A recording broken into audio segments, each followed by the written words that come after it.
দেহটা বাংলাদেশের মাটিতে দাফন করিস, যাতে আমি আমাদের দেশের মাটিটা পাই। তবে এক নম্বরে আমি অবশ্যই সালমান শাহকে রাখবো এখানে। ধূলিসাৎ হয়ে যেত শাকিব না থাকলে, সেটা খুব সত্যি কথা। যে মান্নাও খুব যত্নবান ছিল, নিজে গল্প তৈরি করত। আপনি সবশেষ যে চলচ্চিত্রে অভিনয় করেছেন রাজকুমার, ওইখানেও আপনি এই যে দেশপ্রেম, দেশের প্রতি ভালোবাসা, এমন একটা দৃশ্য আপনাকে খুবই প্রশংসা কুড়িয়েছেন যে চিত্রের মাধ্যমে। আমরা একটু রাজকুমারের ওই অভিজ্ঞতাটা একটু জানতে চাই, মানে কেমন ছিল রাজকুমার? মানে আমি নিজেই কল্পনা করতে পারি না। আমাকে যখন শাকিব রিকোয়েস্ট করেছিল যে বড় ভাই আমার এই ছবিতে একটা চরিত্র আছে, যদিও খুব বড় চরিত্র না, কিন্তু আমার মনে হয় যে আপনি খুব ভালো করবেন। আমি বললাম চরিত্রটা কী? তখন আমাকে বললো যে একটা লোক খিটখিটে মেজাজের লোক, সবসময় বাঙালিদের উপর খুব চটা থাকে, বাঙালিদেরকে গালিগালাজ করে, বাংলাদেশকে গালিগালাজ করে, কিন্তু তার মনের ভিতরে একটা ব্যাপার আছে কেন করে, তো সেটা সবশেষে জানা যাবে সে মারা গেলে। তো আসলেই চরিত্রটা তখনই আমার পছন্দ হচ্ছে। আমি বললাম আচ্ছা ঠিক আছে করব। তো এইটা করলাম এবং করেছি আমি খুব মনোযোগ দিয়ে, এই কারণে যে একটু ব্যতিক্রমধর্মী চরিত্র, ওই গতানুগতিক খল কিছু না। হ্যাঁ, লোকটা খিটখিটে মেজাজ, বাংলাদেশকে গালি দেয়, লোককে গালি দেয়, টাউট বাটপাট বলে বাংলাদেশিদের, কিন্তু কেন বলে সেটার কেনটা লাস্টে জানা গেছে। যখন সে মারা গেছে, চিঠি লিখে গেছে যে দেশে যেতে পারে না, তার সব কিছু বাড়ি, টাকা পয়সা সব সাকিবকে দিয়ে গেছে, যে কিন্তু সব তোকে দিয়ে গেলাম, আমার শুধু দেহটা বাংলাদেশের মাটিতে দাফন করিস, যাতে আমি আমাদের দেশের মাটিটা পাই। শেকড় থেকে শিখরে, এই যে ব্যাপারটা, এইটা আমি চেষ্টা করেছি। ওই যখন ও ভাবছে, সাকিব চিঠি পড়ছে আর ভাবছে যে লোকটা দেশে আসলে কী করতো, এই যে মানে ধানের খেতে, শস্য খেতে আমি ঘুরে বেড়াচ্ছি, হাত দিয়ে আকাশের দিকে তাকাচ্ছি, মাটিতে পড়ে যাচ্ছি, তখন গান হচ্ছে যে ও আমার দেশের মাটি তোর তো থাকে না।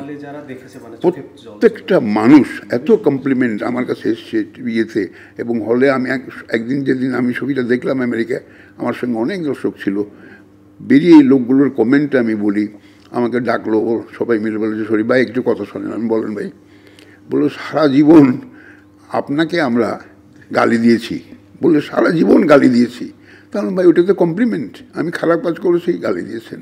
বলে কিন্তু আজকে দেখেন আমার চোখে পানি আপনি এনে দিয়েছেন, আমি আপনার ইয়ে দেখে, অভিনয় দেখে নাকে দিয়ে আমি থাকতে পারিনি, পানি চলে এসেছে চোখে। আমি বললাম এটাও সার্থক, আমি তাহলে পেরেছি আপনাদেরকে। বলে হ্যাঁ, পারা শুধু না, আপনি অত্যন্ত ভালো কাজ করেছেন, যে আমরা একেবারে মুগ্ধ হয়ে গেছি আপনার এই কাজটুকু। তো এটা আমার বিশাল পাওয়া। সালমান শাহ, মান্না এবং শাকিব খান, মানে তিনজনের তিনটা গুণের কথা যদি একটু বলেন। তিনজনের তিন কথায় বলতে পারবো না, তবে এক নম্বরে আমি অবশ্যই সালমান শাহকে রাখবো এখানে।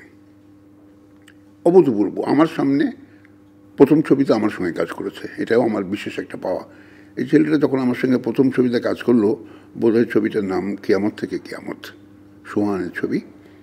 আমি কিন্তু ওর কাজ দেখে বলেছিলাম সোহানকে, সোহান এই ছেলেটা একদিন সাংঘাতিক ভালো হিরো হবে, এবং ঠিক আমার মুখ দিয়ে বেরিয়েছে। সে এত ছবি করছিল আর এত জনপ্রিয়তা ফাস্ট, এত দর্শক তার তৈরি হলো যে চিন্তা করা যায় না। খুব কুইক, এত কুইক কোনো জনপ্রিয় নায়ক হওয়া খুব কঠিন। নেক্সট আমি বলবো অবশ্যই শাকিবকে, দ্বিতীয় শাকিব, যে ইন্ডাস্ট্রিটাকে মানে একেবারে যে ধূলিসাৎ হয়ে যেত শাকিব না থাকলে, সেটা খুব সত্যি কথা। ইন্ডাস্ট্রি শাকিব কিছু হলেও টিকিয়ে রেখেছে, শাকিবের কিছু দর্শক তৈরি হয়েছে যারা হলে শাকিবের ছবি রিলিজ হলে যায়, ঈদে কোরবানিতে দুটো তিনটে ছবি রিলিজ হয় এবং লোকে যে ভিড় করে দেখে। এটা কিন্তু নিজে তৈরি করেছে। ও নিজের অভিনয় সম্বন্ধে খুব সজাগ, খুব ক্যারেক্টারগুলি তৈরি করে সুন্দর করে, নিজের অভিনয়ও খুব ভালো করে, যে কারণে লোকে দেখে আনন্দ পায় শাকিবের ছবি। আর 3 নম্বর মান্না, যে মান্নাও খুব যত্নবান ছিল, নিজে গল্প তৈরি করতো, ফিল্ম পাগল ছেলে, নিজে গল্প তৈরি করতো, নিজে ক্যারেক্টার তৈরি করো, ছবি বানাতো, তাতে লোকের খুব ভালো লাগতো। মান্নার কাজ টোটাল টিম ওয়ার্ক, হ্যাঁ, সব মিলে সেও একটি ফিল্ম পাগল ছেলে। ও অনেক দর্শক তৈরি করেছিল, ওরও অনেক দর্শক, প্রচুর দর্শক, ওরও জনপ্রিয়তা অনেক। সব মিলেই আমরা দুজনকে তো হারিয়ে ফেলেছি। আর একজন আছে শাকিব খান, ওকে শুধু আমার একটাই অনুরোধ, যে ও বিদেশে অনেক বড় আর্টিস্ট হোক, কিন্তু ও দেশের থেকে একটু ফিরে থাকাক। ও দেশে অন্তত পক্ষে 6টা থেকে 10টা ছবি বাংলাদেশের জন্য বছরের জন্য করে দেয় অল্প বাজেটে, তাহলে পরে আমার মনে হয় যে আমাদের ইন্ডাস্ট্রি বেঁচে যাবে।